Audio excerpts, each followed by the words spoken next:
Hi, fantasy book lovers, TGIF. This is Thank Gods It's Fantasy Podcast. We are Kayla, Veronica, and Bryanna, three best friends who love talking about all things books, from the romance, the conflict, and of course, morally gray men. Every 2 weeks, we will be getting together to talk about our theories, opinions, and reviews of our current read.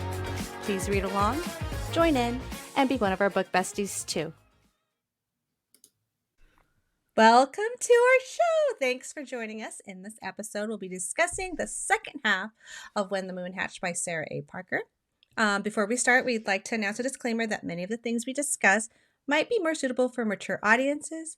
We're all adults here, so if explicit language or content is not for you, then turn back while you still can. All right, you guys, we finished the book. It was a good book. I enjoyed it thoroughly. Yes. And let's get to it. All right, so we got three different point of views in this one, in this last half. We got Raeve, Kaan, and Veya. Veya is Kaan's sister. The baby. She's the one who mom died giving birth to her.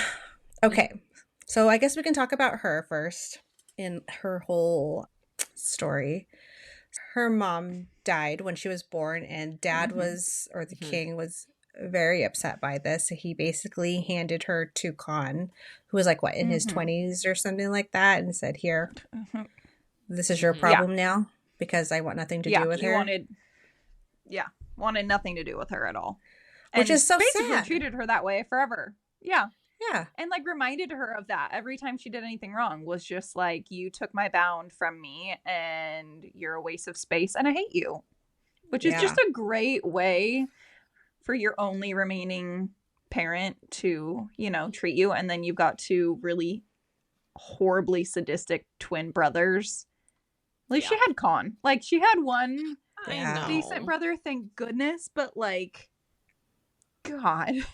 sad. I mean, he ended up being the one raising her, too. So, and thank God, because he's really the only good-ish man that's come out of that whole freaking family.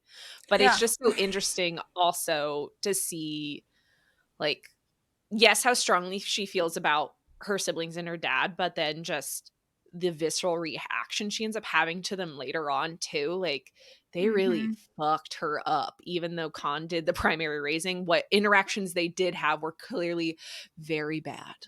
Yeah, it said that so she also had a Tuca trial just like Raeve did, and she also decided to fight for herself in it just like Raeve did, and she won. And then she got home and it says that Kadok and Tyroth cut her 78 times for shaming their family by doing that. So she's got scars covering her entire back, similar to kind of everybody else in this book has like a lot of scars covering their entire bodies. But yeah, I mean, well, and then not only that, she's a teacher, or she was she taught, I don't know if it was only just fighting that she taught at their school that they have there. And that's how she ended up teaching Elluin how to fight, which we obviously know that Raeve is a very good fighter. So it's interesting to know that this is where she at least got like her basics, her fundamentals, and shows how much of a badass that she is. But still, her brothers, I mean, what are you going to do if you've got two extremely powerful, sadistic brothers that are ganging up on you, And each 3 beads deep or whatever, like... Yeah, that's the problem. That's really what the problem was, because the king was like, Kaan, fuck you, you only have 2 beads. But your twin brothers over here have 3, and that's supposed to be like the epitome of power. So I'm just going to ignore you. So thank goodness he at least left Kaan alone, because then his mom did more of the upbringing for him. And so I think that left a slightly better taste in our mouth as far as like how his personality ended up being. But we find out how Veya met Raeve in the beginning. They actually became like really good friends, and it was when Elluin had arrived via them stealing her from her kingdom, and she didn't talk to anybody, and she didn't want to eat or anything. And I think Veya was like the first one to kind of approach her, right? Mm-hmm. Yeah, I think she approached her before Kaan did, just or around the same time even, and offered to give her fighting lessons. And I think that's when she was like, yes.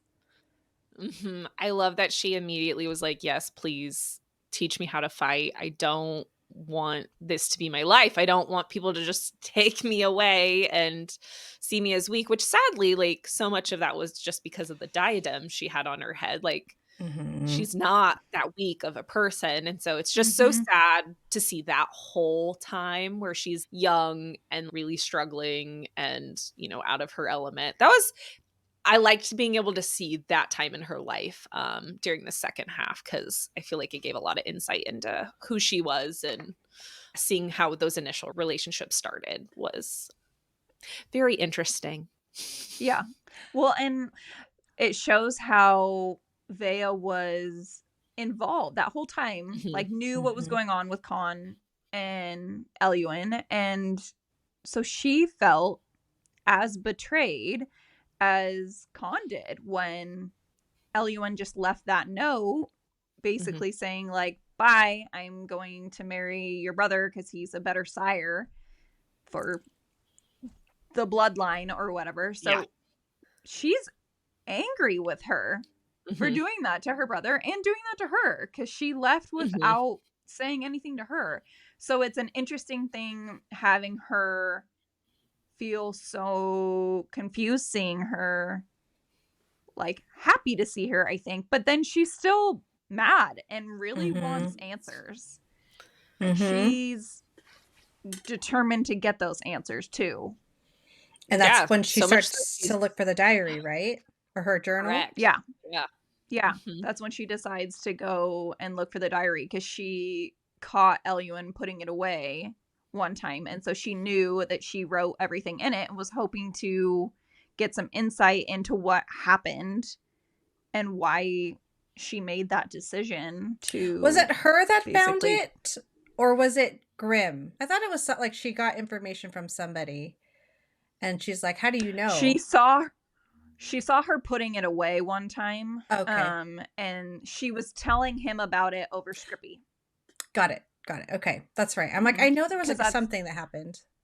Because that's also when she like internally says that she knows what actually happened to Elluin, and that she wasn't, like, she didn't die the way that everyone thinks, and that she was actually stabbed to death.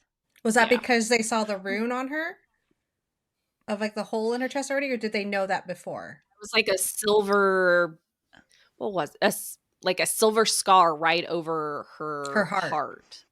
Yeah. That's a good point, because maybe she didn't know that. I kind of took it as like she's known this for a long time. I was going to say, I took it that way as well. But then, and then that confirmed it. Maybe because Agni, said that like this is from a killing blow, you know, like, but not one that she'd ever seen before, which I thought was interesting. So I don't know. Part of me is wondering, because we know that Tyroth ordered what do they call them? Blood something? Yeah, essentially where they do paternity testing. Oh yeah. Whatever they called it. Blood lace. He ordered a blood lace to come for after the baby was born. So maybe he really did use the blood lace and found out. And then stabbed her? No, because then he wouldn't treat his daughter the way that he does treat her. I don't think he knows. I don't think he knows. I don't think he knows. No. Yeah, I didn't get the impression that he knew. I don't get that vibe either. Yeah, because I think she would have been thrown out on her ass. He would have been like, baby, goodbye. Or killed her. Yeah. If he really an animal. Yeah, so I think he would have. Unless Elluin killed herself. Oh. But no, I think she would help. But she said she knew that the baby was essentially going to kill her, you know? It was like seeping the rest of her strength that she had, which I know, is just but I wonder from the diadem. I know, but I wonder if like she just knew she was gonna die. Like, regardless, like she was not going to be able to help this baby girl out. So I just wonder, I don't know, between her and Slatra, because like obviously she gets to Slatra at some point too and ends up so going up into the correct. And I just can't imagine her being dead before that. Like because she's got to get like I did. I need I more imagined, information. Yeah, I imagined some like her dying and Slaughter being so distraught, and then that's when she did the same thing like as her brother, where she took her, nestled her in, and took her. And yeah, got it. I kind of think the same thing. And then who knows? Maybe that wasn't like a killing blow. Maybe that was something that happened after the fact, like a transfer from Slaughter some way, or maybe that's how she regenerated. Like some kind of something to her heart that regenerated her. I don't know. Maybe it has something to do with the Firelark that's inside of her. Guys, I have so many questions about the Firelark situation. I have so many questions too. I want to know what it is.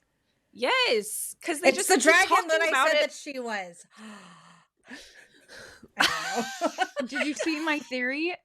No. I mean, this is jumping to the very freaking end, but let's get right to it. I haven't read anything. Let's get to the deep core of it all. Yes, I did read it, and yes. Okay, yes, this is jumping way to the end, but I don't really care. I'm ready. I was like going through, rereading it, reading a bunch of the instances when the other is talking, and I kind of think that the other is Slatra, like Slatra's soul inside of Raeve, protecting her. There's just several things that are said that if you think of it from the point of a dragon, it makes sense, because she calls her the one that she loves. She's like her host. She loves her.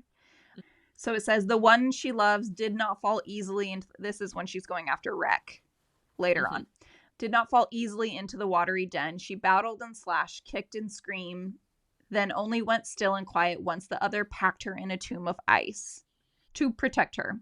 She tosses the hurtful things down to gather like tombstones within the other's den, which is, we know, that ice underneath lake. The ice down there.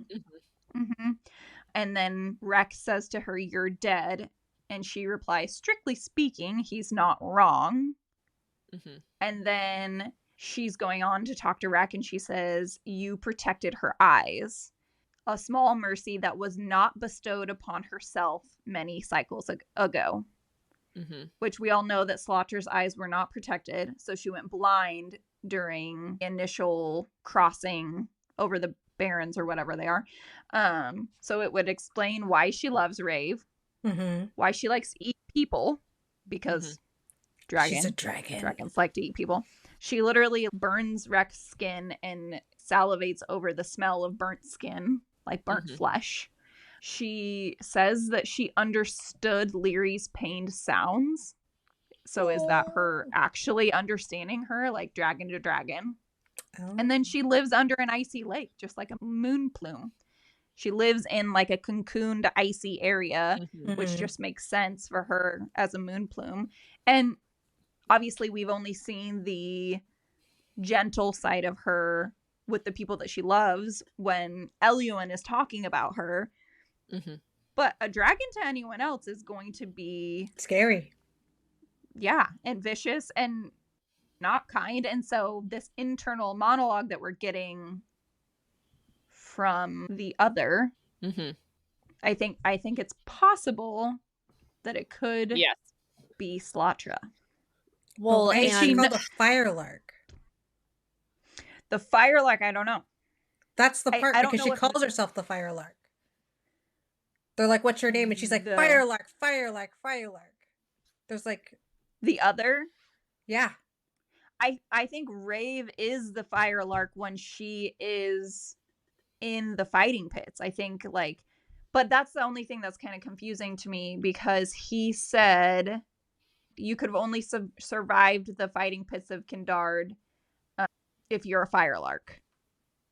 Yeah, so it seems like more than one person can be, like, it sounds like it's its own thing, almost like how we know that, oh God, because what are the what is Kaan and what's his They're butt called? They're like something like we just don't Yeah. have an explanation for these other little things that I'm like, is Mhm. Firelark like a thing, or is it purely her and it's a name? Because there's just too many references to it where it almost sounds like it's its own, not entity, but like something you can become. Mm. Mhm. And so I don't know. Like something you evolve into? Like a Pokemon? I was not ready for that. Maybe. I don't know. Maybe we could be having. I cannot. I'm like tuning up. That was too much for me. I was not ready for that. Because what She's are a the Pokemon. two? She just came out of this egg. I can't. And she transformed from Elluin to Raeve. That was her level up. I cannot. Kaan and Raygun are Dagamork. Yes. But they don't explain what that means. But No. they do say in the very beginning something about when a writer and their I say a writer because, you know, that's where my mind goes. When they're bonded with their dragon and the bond goes really deep, they essentially can like use their dragon's so that's potentially magic, what that is. But I think they can actually speak to each other and understand each other too, to a degree. Maybe. And maybe that's what that means. Yeah. I don't know, guys. I like it. Talk myself out out of my good. theories. No, and I like, because Kaan also makes a comment about how he thinks Slatra brought her back to life at one point. Essentially, like she imbued. I don't remember if she says, I can't remember exactly. I should have found it. He says, I think this beast cradled you for 100 phases, breathing life back into your broken body until you both fell from the sky. I think you broke from Slatra's tombstone like a hatching dragon. Exactly. And I think when she did that, maybe that's when we imbued literally a part of herself inside of her, and that really could be the other. I totally think that's a plausible theory. When I read that, I was like, makes sense to me. Do you think it was her essence? I don't know.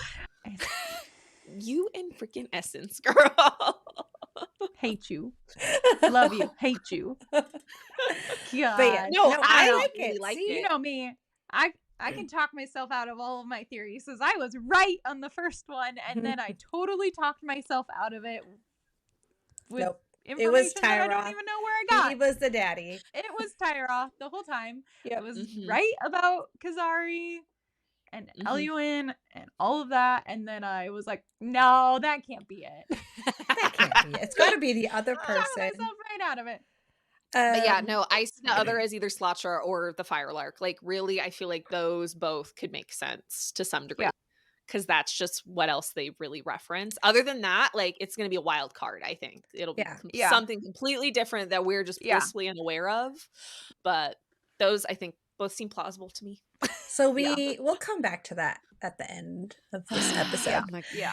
Anyway, so Raeve obviously is having like little flashbacks and little memory things that come back to her, and she's slowly putting shit together, and for some reason she's still in denial. She's saying, yes, I might have been that person to you, but I am not anymore. And how sad was that? I mean, I feel like there were 2 times that were like visceral for me. Them in the rain, when he tells her, I used to know someone that cried every time that it rained. And he holds her and then starts humming her calming song, and she's like, you know my song. I was like, girl, come on. But that moment, I was like, I could picture it so perfectly in my mind. And then him taking her down to Slatra, and she starts having those flashbacks. She can literally feel herself cradled in her arms. But girl, she is so stubborn. She's just like, nah. Nope. Shove it all down in that little lake. Here you go, Firelark, Slaughter, whoever's down there. I'm gonna give you all my bad memories. Well, and then when she saw Slatra and the fact that Kaan had found all of her pieces and was reassembling her. I know. It's so sweet. I know, but he did that. He's like, I knew that Elluin would have been sad if I didn't do this for her. Like, I'm doing this for her because of how much she loved her. And I'm like, yeah. He literally was like, I just did it because I knew that it would break her heart to know that she was like in pieces across the world like that. And yeah. Wasn't there still one piece missing though? So he says that, but then he's like, there's this place over here. So I don't know if he was talking about the place where she was cradled. I thought there was like an actual piece on her back that was missing, or like there was an actual piece I thought missing, like one piece. Yeah. And then I know. Again, where is it? Because he's been searching. He's been searching, like he's looking for things, right? He's trading things. It's in her heart. It's the silver part on her heart. That's what I'm saying. Like, it's literally inside of her. That's what I'm wondering, if she's the last piece. Oh. See, good thing we talked about the period advance. She's a Horcrux. She's a Horcrux. Oh my God. Guys, I cannot. We're making so many comparisons this episode. I'm dead. That's but part really of ADHD, though. you guys. But really though. I see it. I think she has a part. It just feels right. Oh my gosh. This is feeling very Harry Potter. There's a diary. She's a Horcrux. There's a shiny rock, all the things. It does have some there's little similarities here and there. There's scars all over the place. Everyone has scars. No. There's a lot of freaking scars. Good thing nobody's ashamed of their bodies there and just walk around all willy-nilly half naked, so it's fine. I also thought, I was going back and reading, hindsight 2020 or whatever. There is so much foreshadowing in this book. I think if we went through and reread it again right now, we would be like hitting ourselves because there's so much. This quote here, I was like, wow, I could have known all the things. It says, because I knew a female who died tragically, whose lifeless body was sailed into the sky by the adoring beast at your back with my torn out heart in her fucking fist. Her name was Elluin, and she laughed with the wind, cried with the rain. She angered with fire and bellowed with the ground. Her heart thumped in synchrony with, and then it goes off. But I'm like, I don't think I caught that before, that it was alluding immediately to the fact that she had all four. I did. Like, heard all four songs. I think I missed that completely. I'm getting better. Before. I'm getting better. Killing it. I've got to say, because obviously there's going to be a second one, I look forward to rereading this one day because truly I feel like so much more is going to make sense. Because I was so lost at the beginning for a while, just kept it going.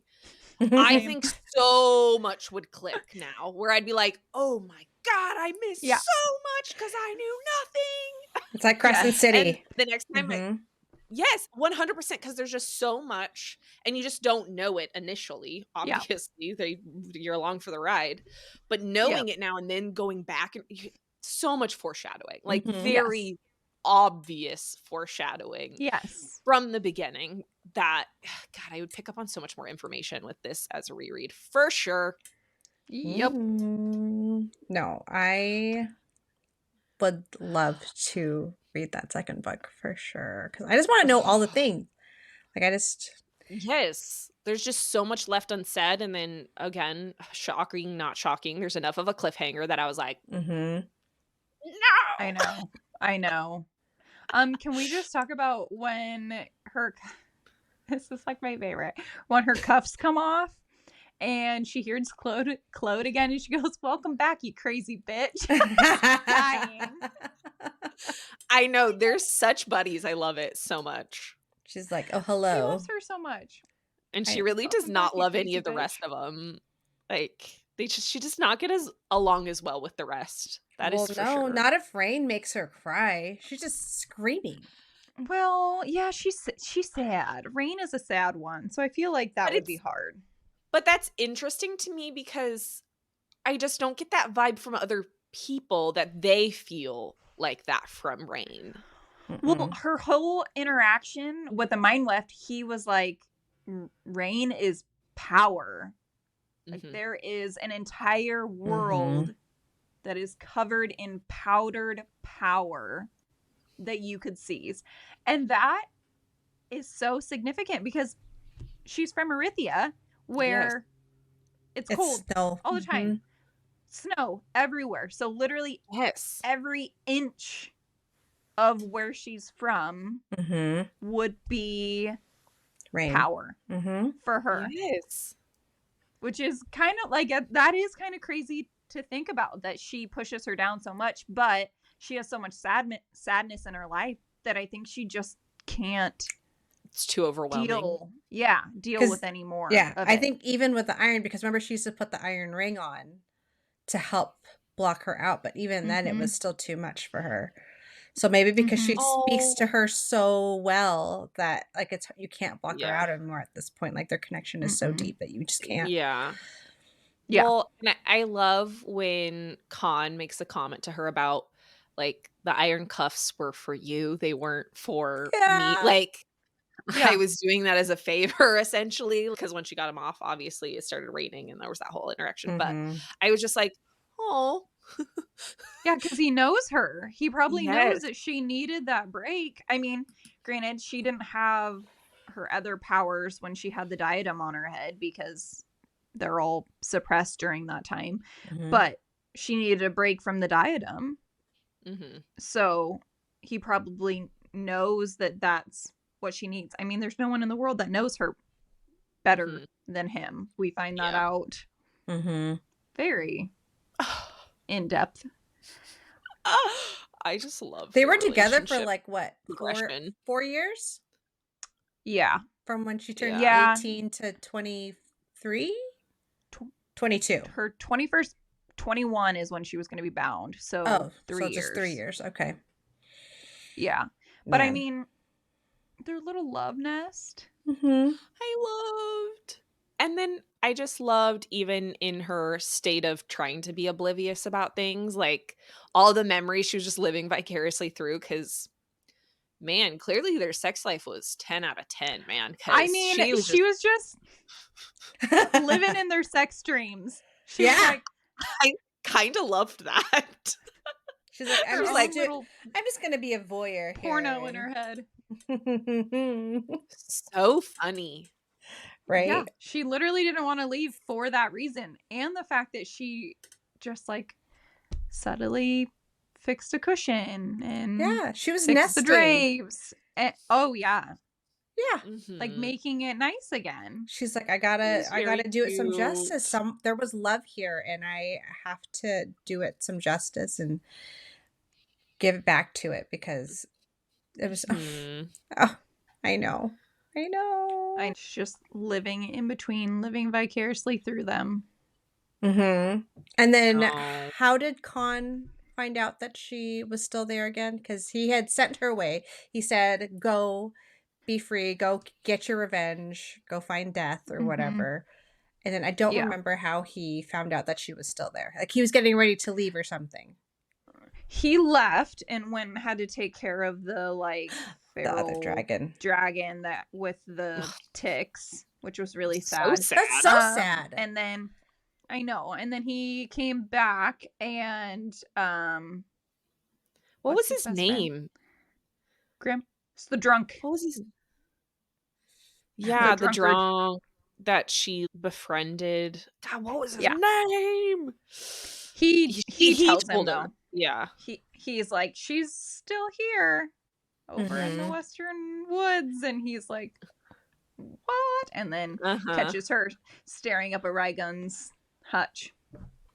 And what does he say? Want to go for another round? Is that what he says? Ready for another round, Moonbeam? I really do love that nickname for her. I think it's so clever. Yes, and it feels just very like cutesy, but not like I want to vomit cutesy.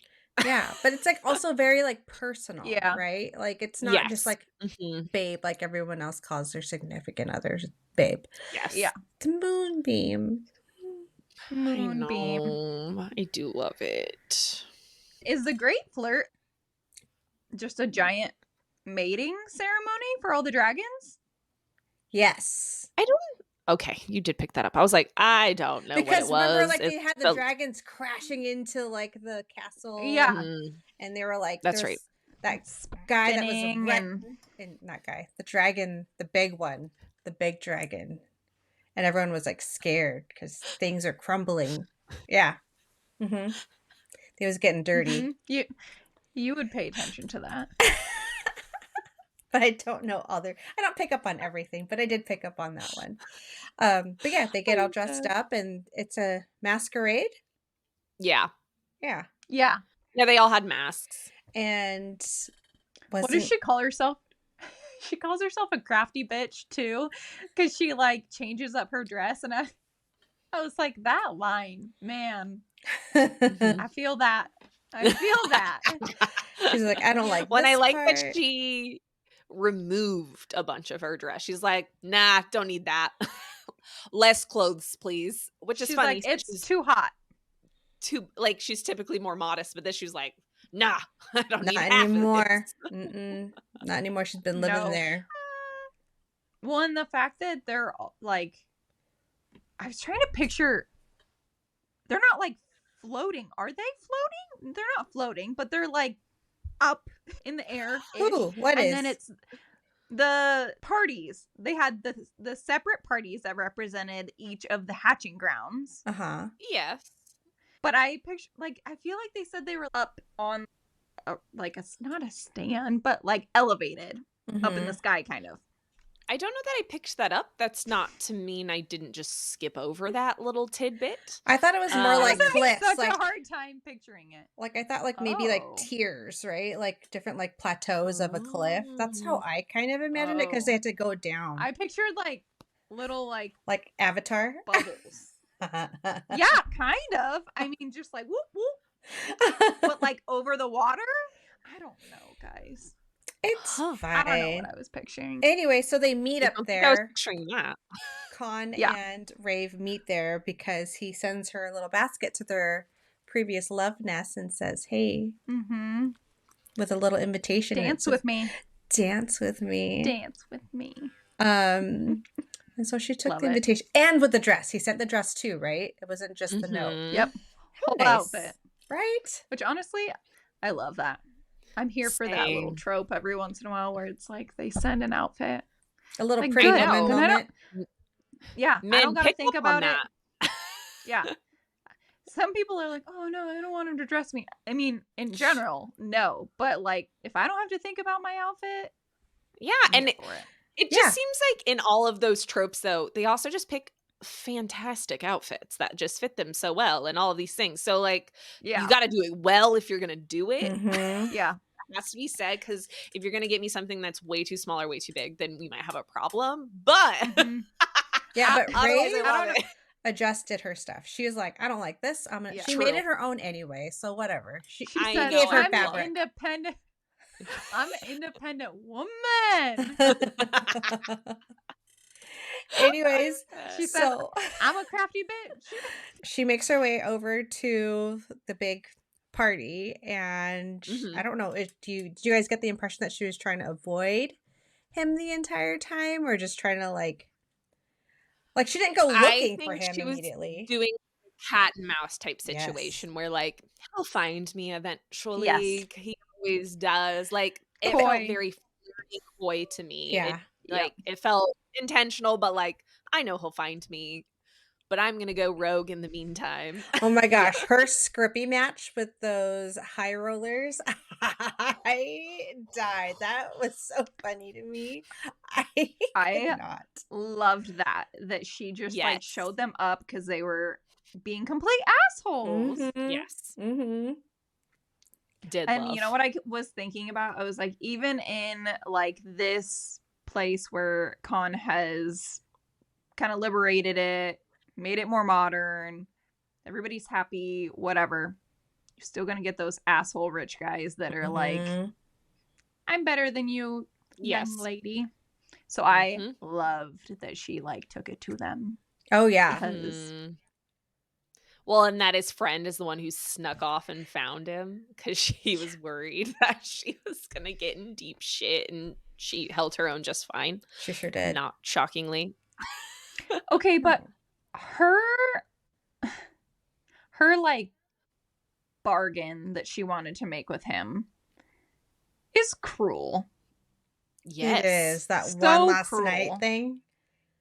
100% I agree. A send-off for Elluin and Kaan, and that she basically just wants to live out her dreams in real life, regardless of the fact that it's gonna destroy him.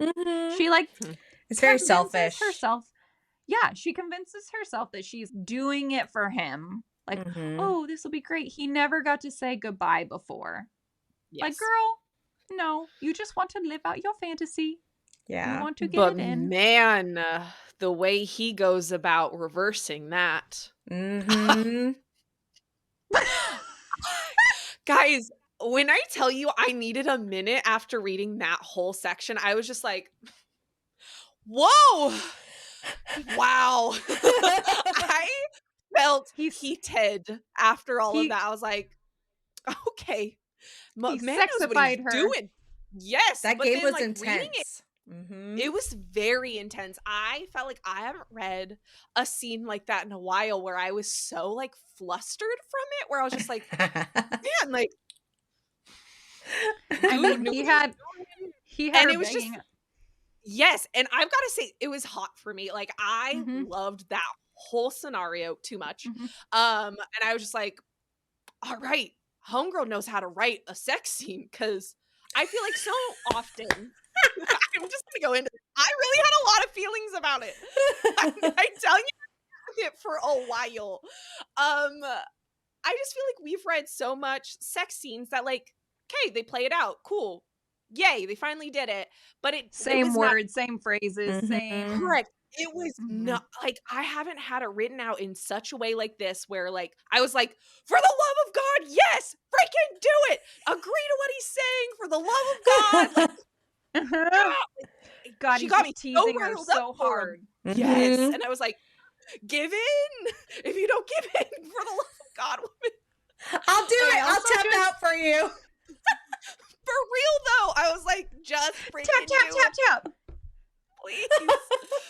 But for real, I have not read a sex scene like that in a while, where I was like, okay, whoa, here we go. Let's go. And her sex scenes weren't like overly done or like overly drawn out either. They were like perfect amount of lead in, get to the action, spicing it, like all the things, but then not making it like, okay, here we go, we're still going, you know. But I also just love that he was just like, no,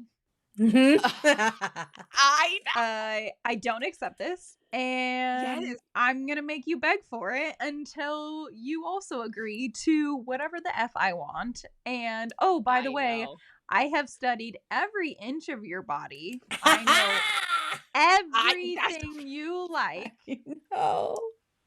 And you don't realize that, because I feel like she obviously knew from like the dreams. Those are but good I don't dreams. think she understood how well this man knew her body. Because from the very start, she was like, whoa, what did you just do?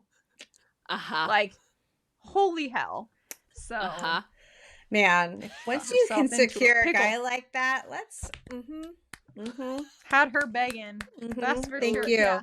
Thank you. Good job. Brava, Kaan, brava. I mean, did we all knew he had it in him though. Oh yeah. Yes. I mean, there was so much. He's had you hot and heavy from the very beginning, girl. Don't even lie. I know he has. Okay. That's why when we got to this, I was just like, I need a minute. I'm hot now.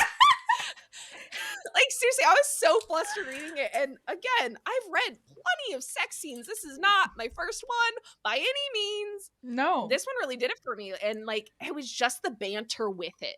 Yes. That really, it wasn't just that it was sex. It was the banter. It was the build up. Like, I was just like, you did this so well. I was very impressed by that whole, because it spanned over several chapters. It was not one chapter. I was like, what are we doing? Like, I slammed through that section, let me tell you. I was like, what? Come on. Just come on. What are we doing? He also slammed through her. I bet you did. Yes. Yes, he did. Oh my God. Oh my God. Guys, I almost had to text you after that. I almost texted you guys after that and was just like, why didn't you prepare me for this reaction video? Yes, you really did, because 50 Shades of Brie right there. Your face would have been so red. Probably my whole chest would have been red. I was just like, I'm so hot. I'm like hyperventilating while reading. It's fine. Thank God my husband wasn't home. I was just like, oh, maybe he should have been home. I know. I mean, honestly, that probably would have helped, but you know, whatever. We can take care of things by ourselves. It's fine. 100%. But the only thing he changed, the only thing that he changed from like their original like agreement was that he wasn't, or she was not going to go to the mind weft, because she was not going to forget about him, because fuck that. That's so fucked up. No. Well, and I think it wasn't even about her forgetting. She was going to erase herself from him. He had to go to the mind weft too. Like, I don't know if it was both of them, but I think he was included because she didn't want to leave him in pain anymore. So she was like, you have to agree to do this. And he was just like, nope. Oh, I thought that it was just her that was going to go, and he was going to get his goodbye and then be fine with it. I think originally, like, when I read it, I thought that too. But like, going back, I'm pretty sure it was actually him agreeing to going and erasing her so that he wouldn't continue to follow her and like go after her. So and sad. that she wouldn't have to live with the fact that he was hurting. So but like, she wouldn't have to worry about it because she'd forget. So, but yeah. Fuck that. She's gonna remember all of it. Wild. And ha ha ha ha ha ha. She, like, let's be real, guys. She fights it, but like, I know she really wants fights it that hard. Well, yeah, she definitely wanted the sex, but then like clearly she also cares for this man. Like, yes, and she is not unaware of that fact, even though she wants to be unaware of that fact and trying to shove it down. They are two peas in a little pod, and she cannot avoid that. But how sweet is it that he like also is helping her talk to the other gods too? You know, he's listened to Boulder. Do you hear that? That's him. And listening, he's helping her through all of that. And I'm like, oh, what a supportive But then it's man. interesting that the other completely silences Ignos. Yeah, Ignos. Like, because at one point someone makes a reference to her listening. Was it Kaan that made her try to listen to that? And she was like, I hear literally nothing. And like, it was interesting because she should at least be able to hear a whisper, and really the others like clamped that down so she cannot. So and I don't know if that has something to do obviously with the whole Firelark situation too, and the fact they make references to her anger in regards to, you know, that one too, that I'm like, I'm just curious to see when she finally hears from. I think the other had so much trauma at Fire's hand that she cannot even stand the sight of Fire right now. So she's not ready to wield it yet, or know that she also has the power that is the same as the power that we used against her. So I think it's a mental block because she can't work through her trauma of it yet. Same as clearly she just with the rest of them. Still. She uses Boulder every once in a while because that's kind of a safe one. Claude is obviously very safe. Rain is not very safe because it makes her feel too much. So she blocks her, but then obviously she has a great affinity for it because she literally couldn't block her at this point. So I think it's going to come to a point where she's going to have a crazy affinity with Ignos and won't be able to block it anymore either, because fire is very significant in this entire book, I feel like. So yes. I agree. It's coming. So after their little tumble, not in the sheets because they weren't in a bed. Were they? Yeah, they were. No, they made their way back to the love nest. Never mind. You're right. Yeah, they got all. I was gonna say that night at the flirt, they ended up just getting like. She got rip roaringly drunk. It sounds like, and then like weren't they like dancing? And they were dancing in different areas, and then she's like confessing things to him down on the beach. Yeah. Yes. I also just love their snuggling. Anyway, I know. Beyond them, love everything about that entire section. So doesn't he like feed her the next morning? See, there you go. Yeah, he's like, and he's trying to tell her something, which I'm guessing is probably about Kazari. And he's like, you need to know this. This is beyond you. This is beyond me. This is something that you need to know, and I'm not going to let you leave until you know this information. You cannot run away from this. And that was also a part of his sex. What do we want to call that? Sexifying pact? His sex agreement. Sex agreement. His sex trap. Was that she had to listen to this other thing that he wanted to tell her. So can you imagine that conversation? Fuck. No. Well, and the fact that he doesn't even know. Like, he doesn't even know the whole thing. No, but he knows that it's her daughter. Daddy. He knows it's her daughter, but he doesn't know that he doesn't realize it's his daughter. When it's just so cute because they do have, you know, a relationship themselves, and like he clearly cares for her. So it'll be interesting to see when he knows he's the daddy, how that shift. Because I think it'll be definitely a shift in how he responds to that whole situation after that. Yeah. So after their little, like I said, tumble in the sheets, they hear the dragons coming, and lo and behold, here comes that asshole Rexaros on a moon plume. Just that her little wings so sad. Just blistering and having holes through them because the sun is just and him like spurring her. And the fact that they could hear her screeching, like, the whole thing. I hated everything about that. Just a torture. Just straight torture. Yes. And he does not care. He's like, she was the only thing that was there. They were all busy doing something else, and she was the only thing. She's barely old enough to fly anybody. She was a baby. I know, but he did bond her and then broke his bond by, I think, abusing her. But I mean, we kind of see later of how he bonds dragons. He murders their bonded and then convinces them to bond with him. So it was one, like, he did bond with her because he thought that moon plumes are supposed to be really fast or really smart. I thought it was just out of convenience because everything else was not available. Like, no, he made a comment. Well, I mean, it could have been also that, but he also made a reference to them being like fast and agile. They're supposed to be like very quick. And why? Because then Kaan says, well, you already broke your bond to her, so you might as well just use one of our transport dragons from here on out or whatever. But I mean, so many things to this. Tyroth is his patron. The fact that he comes and is like a protected emissary of the shade, which is annoying as hell.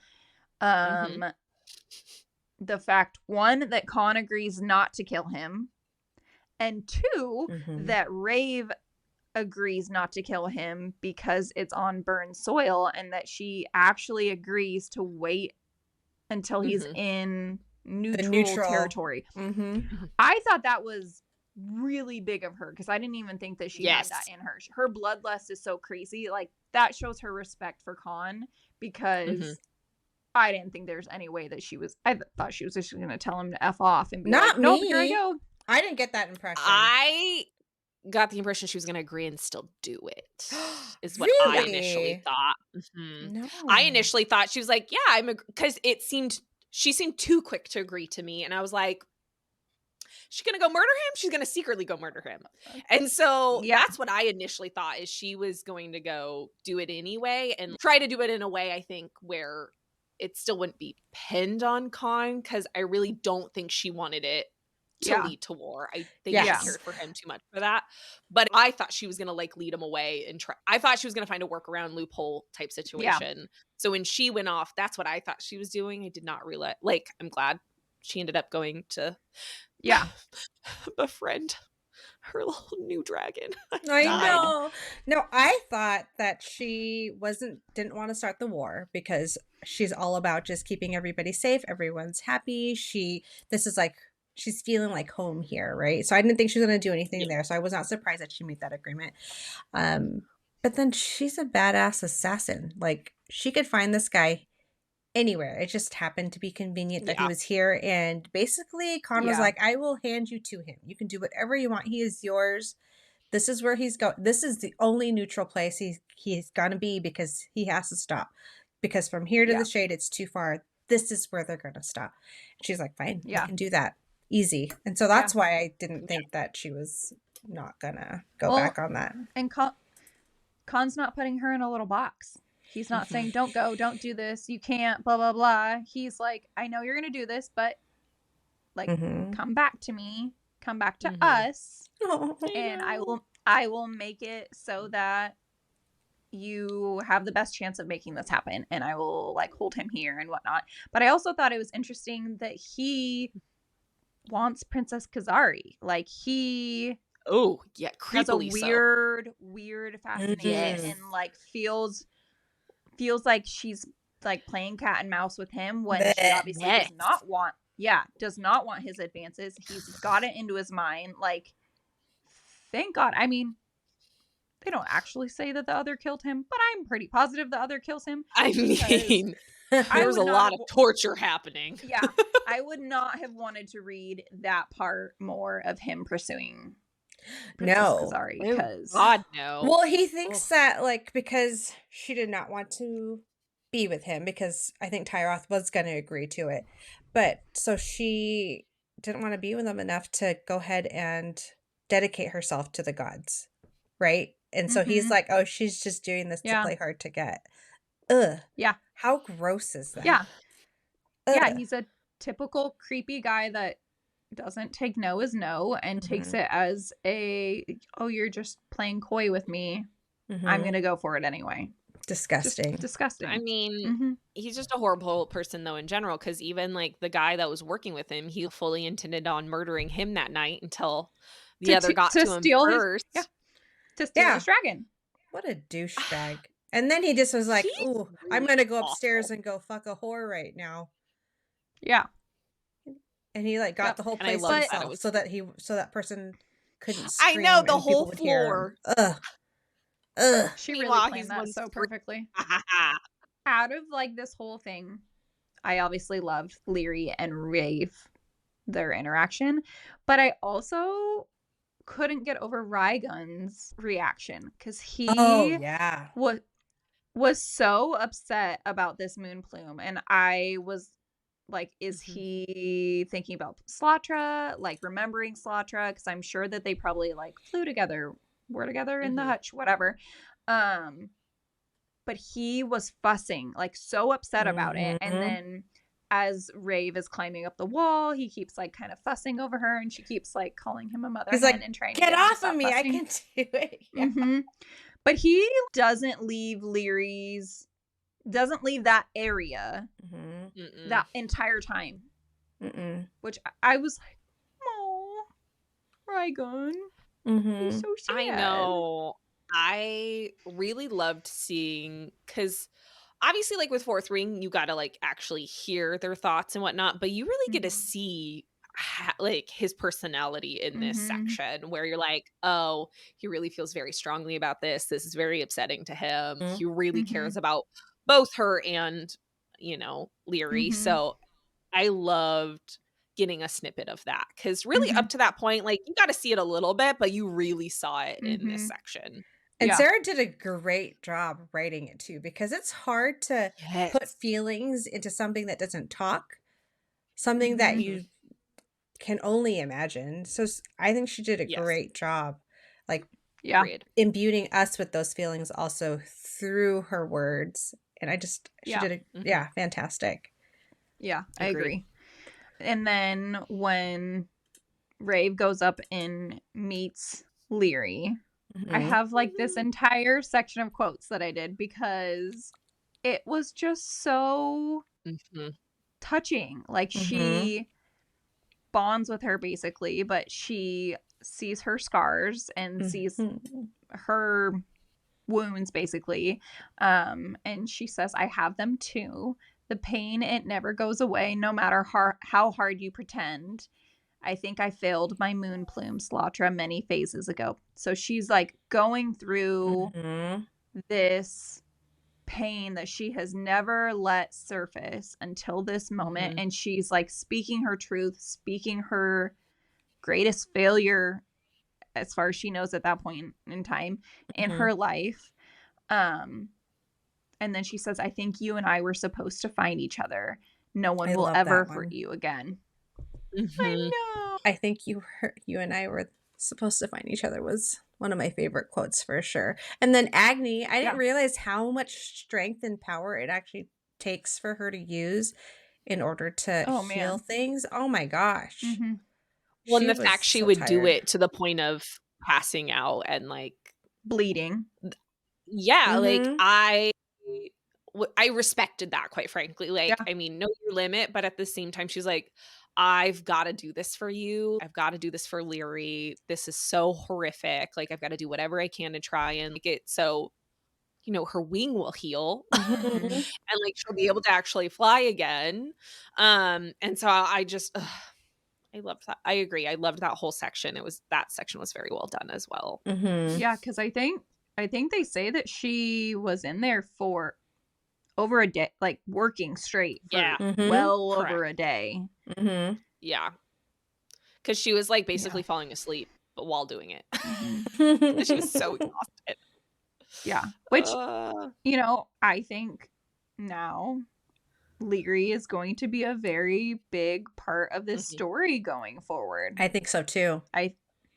I think 100%. She's going to be very important, obviously very important to Raeve. I think she's going to be important to Raygun. I think she will kind of get her, obviously not revenge because Rek was already taken care of, but I think we're going to see a big transition from her. And she is an adolescent dragon right now. So kind of the sky's the limit of what she's going to turn into. Yeah, what her potential is. Yeah. I'm very excited. Yep. Anyway, so Rek doesn't find Kazari in Dome. And he has to leave. And Kaan was right. All his little escorts there were also there to spy on him, to see what his military was like, because, you know, he knows his evil twin brothers. So when they make it back to the neutral territory to rest and recover with their escort, that's when I know she makes her little attack. And yeah, but even before the attack, they make a lot of references to the fact they didn't find anything out and the fact they were locked up the whole time and all of that. And I was just like, yes, you found out nothing. You guys all suck. I'm so glad you found out nothing. Like, I don't want the twins to know anything. But I want them to be so oblivious. Tyroth's soldiers that were supposed to find out about the military, they're like, well, what did we tell him? And Rek was like, I don't give a fuck. That's your guys' failure. That was my job. Nothing to do with that. I'm going to go over here to go find the other person. I'm like, God, you just look out really only just for yourself. The only reason why you're looking very much so. It's about the money. It's about the women. Stupid fascination with Kazari, who wants nothing to do with you. Ugh. But yeah, I don't love him. No, yeah. He could die. Oh, wait, he did. He did die. Yay. In the best. I mean, it was even this scene, you guys, when this was written out, how she murdered him. Yeah. Just even like the little tiny details, how she cleared out the room so he couldn't do anything, and how she just, yeah, all of it was very well written as well. Agreed. Yep, agreed. She pretends she's a prostitute. That's right. I forgot about that. I forgot that she's like bent over, like pretending to stoke the fire. Well, and she's like his like perfect exact. He like goes on and on about how she's like exactly what he typically is into. I mean, homegirl did her homework for sure. Let's be real about that. Like, you know, she knew exactly what he wanted and played right into that. The other took that from her, and I that know. is gonna be a problem because she was so adamant, like, if Kaan takes this kill from me, I'll never forgive him. So I'm like, so the other just at the other. Yeah, that's why it says she like pushed her freaking kicking and screaming into her little watery whatever. So I think that's gonna eat at her because this was her kill and the other took it from her. I know, but the other really thought like she was protecting her by doing it for her. So it'll be interesting to see like how, because while she's aware of the other, like they don't really speak. No. They don't really interact. It's always just the after ramifications that she deals with usually. So yeah, it's really just that battle that they're really aware that at least that Raeve is aware that she's coming through. But after she's already pushed her way through, Rave's got no control, no idea, no remembering of anything. So do you think that will be what gets her to finally break through the lake, though? Is she'll just be so mad at the other, she'll like have to confront her? And that's what's finally going to get her to do it. Like, it's not even going to be for reasons you would hope would get her to break it. It's going to be because she's so mad that the other stole her kill. And she's like, I've got to freaking deal with you. This was my kill, you asshole. Yeah. Could be. Man. I could see that for sure, honestly. That's on point just for spicy her. enough. Like, I just feel like that could be what does it. Maybe. She'd be like, F you, F your lake. Get rid of your lake. It's gone. But how? I've got words for you. Or maybe she has her fire and the fire melts the lake because it's all the ice that's on top. There's gonna be something that does it. Yeah. What's the breaking point, you guys? I don't know. I don't know how soon that's gonna be, guys, because I don't know. Yeah, I'd be kind of surprised to be. I know. I don't either. That's what's so hard about reading the first book, and the other books aren't out. Yeah. I just need to read it right after one another, right? Consecutively. Think about it, guys. If we had only read ACOTAR, it would be a very different series. So, first books You're not wrong. Not reliable. I know. So we'll see. We'll see what happens. I mean, you can't tell me Kaan's Tamlin, though, or I'll actually fight someone. No, that's not a thing. Don't make that be a thing. Don't put that out there. It's not. There's no effing way that's a thing. But when you refer to ACOTAR, that's my thought, and I will fight someone. No. I have strong feelings.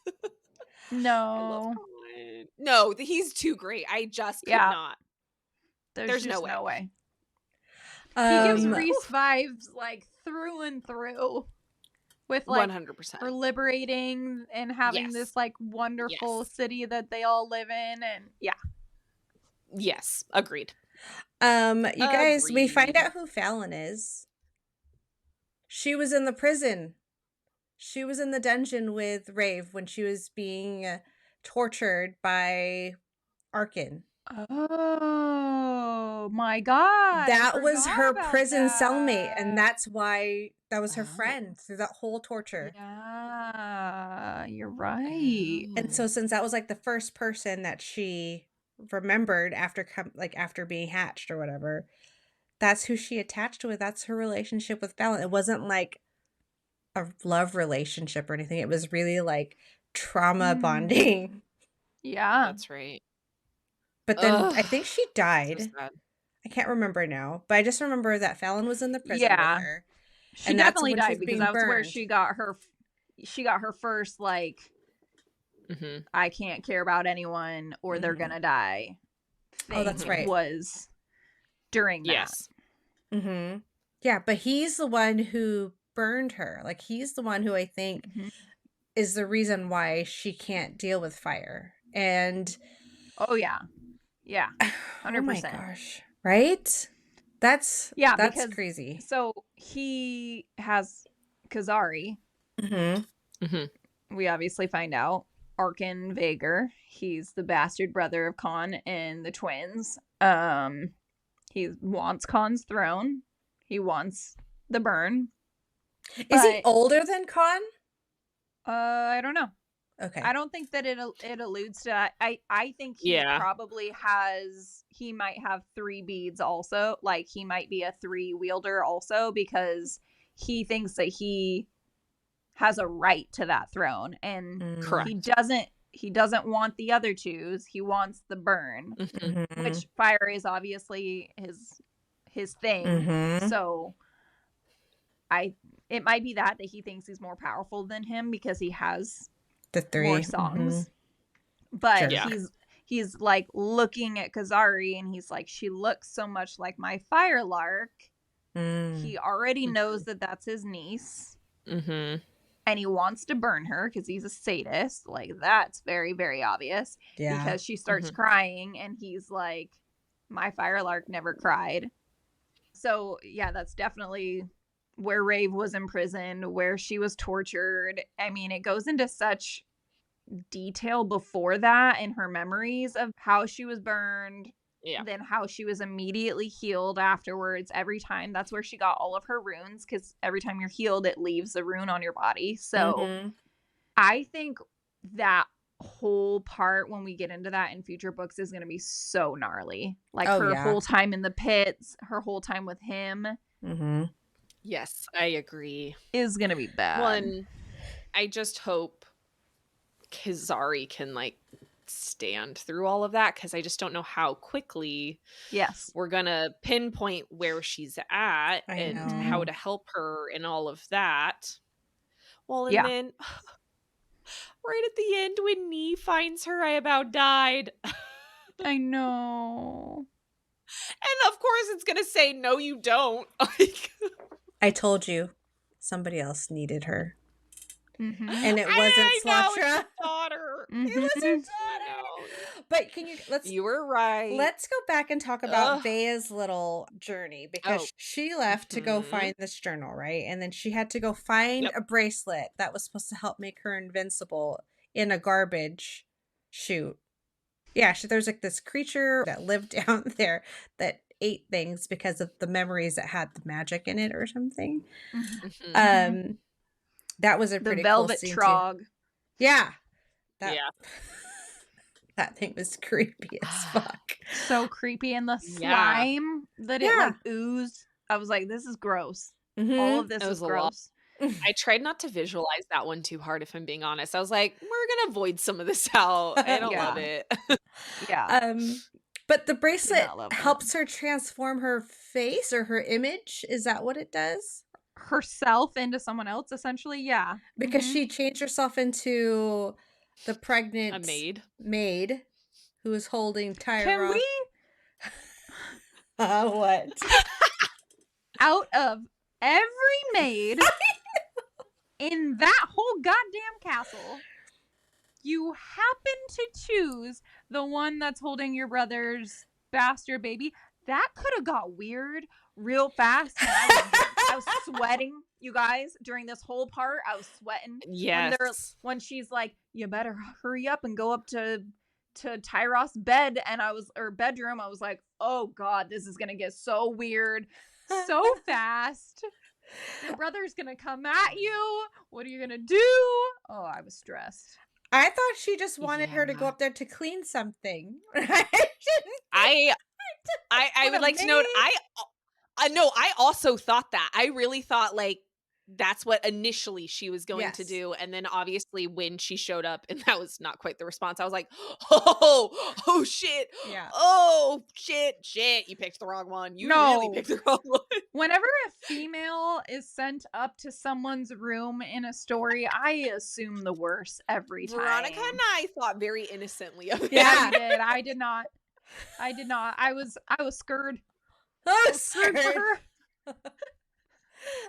So nervous. I know, but luckily he got pulled away and it's fine. Oh, thank God. It's fine. She got what she was looking for. She found the journal behind and under things. And then, but also the fact that these larks come at the most opportune times. She's just like standing in front of Tyroth and it's like neat. That's weird. Thank God. Thank God for some secret writing that they do.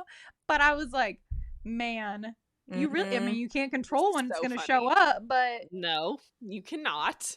Not ideal. I know. Could you imagine? Could you imagine if you were a spy and someone sent you a lark, and in the middle of torture, a little lark comes in and it's beep, beep, beep, beep. Like, hello, open me, please. And then all they have to do is open it. See, that's all you got to do. You don't have to cut up anyone's back. You can just wait for a lark to come. God. Anyways, so she reads through Elluin's journal or diary, and then that's when she finds out what dear old dad did to get Elluin to leave and to write that little sad note. And I know, horrible. I know. Well, and I think it's also sad that, you know, Veya really was so mad at her for leaving, and then to realize it was truly to like save all of them and, you know, the baby she was growing, that's Kaan's. I'm sure she felt a little guilty about how she felt towards her. Like, oh, I didn't give her the benefit of the doubt. There was obviously more going on here because truly Elluin hadn't done them dirty at all till that point. It was just this random note. You really thought she was just like, gotta go pick the other guy because he's better for the butt. Come on, guys. You know her better. You should know her better. You're supposed to be best friends. You're supposed to be correct. Like, you know. So I'm sure she felt a little bad after reading that. Yeah. Especially because she was the main part of it. He was like, I know how close you are with my daughter, and I'm gonna murder her because I've been wanting to do that forever anyway. Oh, and also I'm gonna hunt down Kaan and cut off his head with the twins after I tell them what you guys have been doing. Oh my gosh. And by the way, you're also pregnant. Yeah, she didn't know. She didn't know. I got the impression she didn't know, and she's like, oh yeah, I guess I am late on my cycle. Shit. When it's weird, he knew that. It's not weird because of all those like servants and stuff like that. They know that stuff. Yeah. They like wait they report for that on stuff. Everything. That's true. I just thought it was weird he knew before her. I was like, man, like she's just living her own little sweet little love bubble, and he's just like, she's late, she's pregnant, obviously. Like I was like, God damn, dude. Yeah. Well, maybe that blood lace test that they did for the paternal line, because it's still the king's line, it showed that it was, he just assumed it was his. Like it showed that it was that line and not somebody else's. I get the impression it physically goes to the dad with like a string, like a line. Oh. Because she said in there that the line would point north. It would point to him. So I think it literally points to where the dad is. Oh. Yeah. And it would not have pointed at Tyroth. No. But the way that like the Scavenger King talks about her, and honestly he talks about Kazari, saying that she's obviously been in a house where she's loved, blah, blah, blah, that's making a lot of assumptions. I don't think she grew up in a great home. Obviously she like asked for Kaan first and ran away from her dad. But I also don't think that Tyroth necessarily treated her badly. And he obviously loves her as his heir, is looking for her, says to that chick, like, I already have an heir. I don't need your bastard, whatever. So I get the impression he doesn't know who the father is, and that he truly does think like that's his daughter. So it'll be interesting to get a little bit more glimpse into how he really did treat her growing up, and if it's as bad as we kind of would think that it was. I don't know. So he's the one who is mourning his wife then, is that right? Because the other queen is alive, so he's the one who's mourning his wife. So does that mean that he actually started having like affectionate feelings towards Raeve? Is he truly mourning her? And so maybe that's why Chiari wasn't a loving household? I don't know, maybe. She obviously did her job well enough to convince him that they had conceived the child, so she probably kind of seduced him during that initial part, but it alludes to the fact that they don't really even talk. She's not allowed to see anyone other than like his immediate counselors during that time. So I don't know if it's even as much, it's like a possession thing rather than like he convinces himself maybe that he loves her, that she's his possession kind of thing, like my bound, the same way that his dad kind of talked about their mom. He obviously cared about her because he's mad at Veya for being born and her dying. But I just don't know that it's like actual love. I think it's more of that obsessive, possessive control. I just think it's weird. Yeah, I just think it's weird that they use the word mourn. Like, they're like, he's the king that's mourning his wife. And that was 123 years ago. Yeah. So, but I also find it, do you think that's a ruse? Like, that he's mourning and like he's really behind the scenes doing stuff, doing nefarious activities, and that's just a front so that he doesn't have to get remarried? Correct. Like, I almost wonder if there's something to that, because I just can't, like, yes, I can see him being obsessive, possessive, whatever, but I just can't fathom in that short, not even 9 months, let's be real, of time, where he's just like, oh my God, I'm obsessed with this woman, and now I'm going to mourn her for 100+ phase. Like, I mean, last time I checked, your husband was obsessed with you like on day 2. Literally before you met. Before you met in person. Yeah. Okay, he's a decent man, first off. Also, I think we can say that for all of our husbands. Yes, they're all obsessed with pretty us. obsessed. Pretty quickly. Yeah. So okay, yes, but they're also all decent men. Like, I just don't, because the way they talk about Tyroth is not positive. Stalkers are not decent men, and they still are stalkers, you know? They think they love these people. Very true. I cannot. Maybe he did love her. Okay, you guys win. There you go. He loved her. He was obsessed. You win. She's the best thing on this fucking planet. She is. She's beautiful. Well, I'm wondering she was so weak though at that point. She's still pretty. I'm wondering if it started before all of this though, because they knew from the time they took her and he took over her country. That's whatever. That they were gonna be bound. So maybe he was like, "This is my possession" from the very beginning. So it could have been like an obsession from afar, just knowing this is gonna be my bound. Yeah. I just can't imagine this man mourning her for 123 phases. I know. I can imagine my husband doing it, but not him. Not Tyroth. Tyroth, maybe not. You're right. He's kind of a dick. He's already like. Yes, I can picture your man mourning you for the rest of your. Yes, I do picture your husband being that committed to his mourning. Yes, but I do not picture Tyroth being that. No. I mean, he's gonna shit himself when he sees her, because we all know that's gonna happen. Like, she's going to come and he's going to see her, and he's gonna shit himself. It's gonna be bad.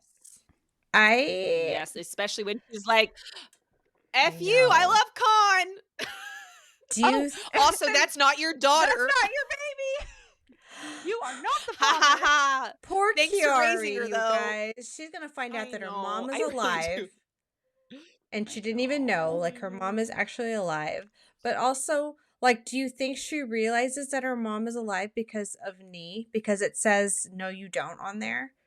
So someone sent it back. I mean, who else would have? Yeah, exactly. But yeah, so her? now Kiari has Nee back, and it says, no, you don't. Someone's obviously replied back. The only person she sent it to was her mom, not even knowing her mom was alive. She just sent it out to anywhere, somewhere. Yep. I would love to get her point of view in this next I got goosebumps. like in this next book. Yeah. I just feel like we would benefit a lot from seeing some things from her view, and then also just her interaction with the diadem. I'm very curious what's actually going on there. Yeah. Do they free Salis? Yes, we all know that's going to happen at some point, but 100%. It'll be interesting too to see if Raeve pushes against this as hard as she pushed against Kaan. Like, will she be in denial about Kazari as much as she was in denial about Kaan and push back against it? And like, okay, Kaan was heartbroken, but doing that to your daughter is a whole other level of sad for your poor child that thought that you've been gone for 100 years, you know? So I hope that she doesn't do that. The mama heart in me hopes that she just is like, I have a baby. Like, well, not a baby anymore. She's 100 years old, but whatever. Like, I have a child, and she embraces it, because even though that's a lot to take in and it will be an adjustment, but yeah. You guys, Kiari's gonna live. She's going to make it. Something terrible is going to happen to her, but she's going to make it, because her and Salis are going to save the moons. The moons are going to be able to rest peacefully. Because remember in the Tuca trial... I think you're very optimistic about Salis here. I feel not great about him. No, because of the Tuca trial, they said that your offspring is going to be the one, like the prophecy, like your offspring's going to be the one that keeps the moons up there and everything is going to be at peace. Is she going to be the one to do that by getting rid of Salis, though? I don't know, something. Yeah, either way, it's her. She's going to save the world, you guys. Because you're right. Salis was the one that was bringing the moons down. No. So I thought it was him that was the reason the moons were falling initially. That's what they assumed, but I don't really know. I mean, you're right, though. It is, it's going to be her. I didn't even think about that. Their offspring is already here, guys. Offspring's already here. She's old now. She is old now. Yeah. I mean, as old as one could be. But she's so weak. She's had that thing for, like, longer than anyone else has ever had, I want to say. Because how long did her mom have, like, Rave's mom have it? Raeve didn't even have it for long. She had it for, like, 3 years. She had it for 23 years or whatever. Oh, no, because she only got it once her mom died. Yeah. When she was 18. And then she had her baby probably when she was 22. Which is why poor Kazari had it her whole life. Uh-huh. God. I know. They said they put it on her immediately when she was born. I thought it was interesting. The family tree at the end of the book has, like, the people who wore the diadem. I didn't read it. They have a diadem. Should I read it? You didn't read it? I didn't want to look at it because I felt like it was going to spoil something. Should I look at it? Well, no, I felt like it's fine now. Appropriately but it has, told like, you what was going on. The family tree, and then it has the diadem on all of the females that it only shows people that we've been introduced to so far. Okay, that's what I was too scared to look at it because I'm like, I don't want any spoilers. It would have given away Arkin if you hadn't read that part yet, but obviously finish the book, you know. Unnamed. He's going to be a problem. Yeah. Oh, 100%. I feel like he's kind of our big bad in this next one. I mean, I think there's a lot of big bads in these books, but I feel definitely like going to be one of them. We're going to get, like, a brother a book, I feel like. We're going to get Tyros. We're going to get K-Doc because he's off the one that's doing all the war. Like, that's him. And then now we've got the Scavenger King, who's super freaking sadistic and horrible. Oh, I didn't realize that Kadok had kids. Yeah, we haven't been introduced to them yet. Yeah. They just mention them. Like, I think Kazari mentions them. Oh, maybe you're right. Yeah, it was a while ago. Yeah. But man, you guys. When it was like a brief encounter before we really knew who she was, so. All right. Let's do a ranking. Stars. Kayla? Stars. So, like, I would say like a solid at least 4.5. I really enjoyed it. Like, once I got into it, I really, really enjoyed it. I would give the spice like 3 jalapenos probably, but like quality 5 jalapenos, but wasn't like overly spicy, obviously. But it didn't have too much of it. Like, it only had like some scenes, but like I honestly had it. I think it had like the perfect amount. Yeah, I agree. Because there is such thing as too much spice, too much smut in a book. 100%, in my opinion. Not everyone agrees with that. Okay. But yeah, I'd say 4.5. I like it. Bree? I mean, I loved it. I'll go a little higher. Since nobody likes to give 5 around here, I'll go 4.75. Just because I can. No, I really liked her writing style. I think the whole plot was very well thought out. I definitely think there was like elements of it where I was just like, I could see where it would be hard for some people to get into because we didn't know so much until so much later. So that's the only reason I'm really docking it. And personally, that doesn't really bother me that much. And then, yeah, I don't think it was overly spicy. The spice that was in it, agreed, quality. Quality, not quantity. Yeah, quality, not quantity. And like, I appreciate that it didn't happen at the beginning. Like, I do appreciate a little bit of a slow burn. I don't need a slow burn to go over 5 books or anything. I'm not one of those where some people really do want it drawn out that much. I thought it was appropriately drawn out to still be frustrating, but appropriately frustrating. So yeah, I'd give a little 3 jalapenos just for quality of it. And then 4.75 just to be an asshole. Honestly, I agree with that. That feels more appropriate. 4.75 is probably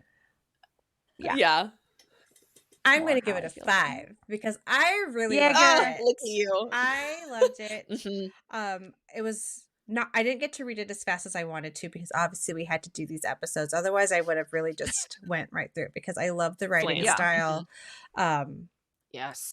Like all the details, all the scenes, just well thought out, well imagined, and just so well written. So for me, a 5. And then I don't care about the quantity. I care about the quality.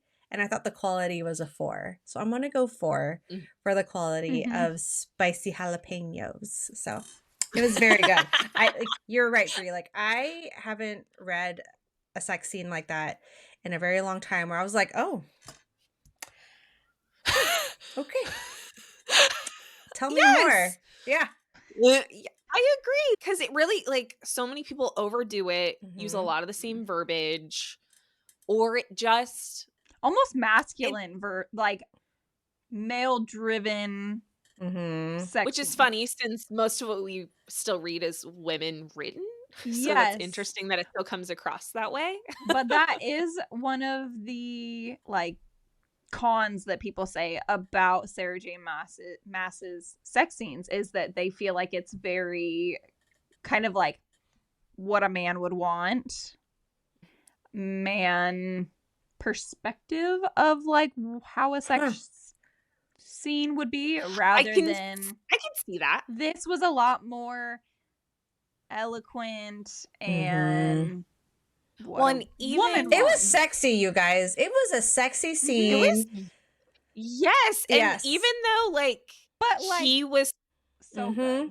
So good. Even with him being like the main instigator for a lot of it, and I could see where people would feel like maybe it was male driven, but like truly it was about getting her to get what she wanted, but also making sure, hey, you really can't forget about me because this is going to be too good and we cannot go back. It was good after this. Yeah. So Well, I was just and really it wasn't like, sometimes just the verbiage can be very aggressive. I feel like in sex scenes, like my member and penetrating, like there's just some words that I agree. aren't seed sexy enough. I can't with that one. Can't do that one. Yeah, no, I didn't feel like there was a word in here in this whole book that I thought was overused. Because, you know, some people get fixated on their things. And I'm like, can we please just move on past it? So I was not bothered by any of that. So, like I said, just such a good job, Sarah. Great job. I applaud you. I agree. Bravo. Great job. Agreed. Makes me want to read some of her other books now. After seeing her writing style, I am a fan. Yeah. And I would love to see more of that. No. I know. I want to do like a slideshow of all of the quotes that I highlighted throughout the book, because I was going back through them and I was like, God, these are just so good. Like so well written and like in a unique way. Yeah, I loved it. Her writing is so good. Yeah. Agreed. I liked it.